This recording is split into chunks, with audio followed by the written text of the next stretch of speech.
in step 3 on our website of the 7 steps to free yourself of the IRS. We cover this issue in more detail, how IRS is based upon deception and fraud. Okay, they deceive you to believe they're strong when they're actually weak. Okay, so yes, since 1980s, IRS has been trying to update, modernize their computer systems, have been unable to do so repeatedly. That again, I'll bring it to you later on. Let's go to the next clip of what Sam says now after he introduced himself to you guys. $15 billion over budget the last time. Here we go. So we at the IRS, the policy for a long time has been we don't do technical interviews. We just do resume review. So if you were to apply and you just wrote the word Java on your resume, we will just assume that you know how to do this. Isn't that crazy? You just, to be hired by IRS to do a job, you write in your application, your resume that you do something, and they don't check to see if you actually are telling the truth. Do you actually know that computer program at all or not? They just assume you're good, and obviously that's false.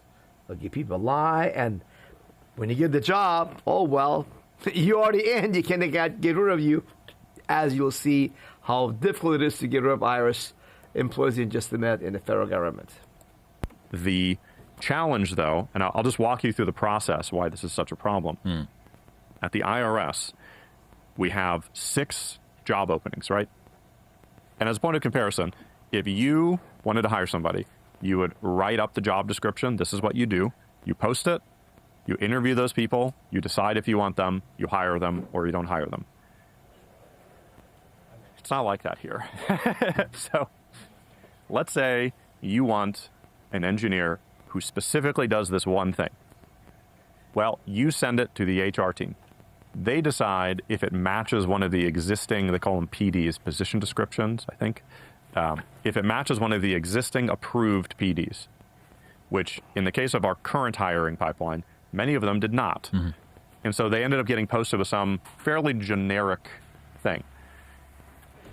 But by the time you've written the position description, the engineers are no longer in the loop on this process.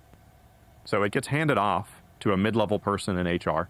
They decide if your job description is accurate or not. They then post it. You get a bunch of people apply. The mid-level in HR decides whether that person is qualified. The engineer is not in this loop at all, by the way. Yeah, the HR person does not have technical capability. They can't assess whether or not this person can actually write in Java or whatever. They just look at a resume. They make the determination. Is this person qualified for this role?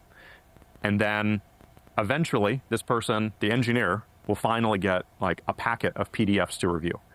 It's like, here's 10 people that we think are qualified for this role.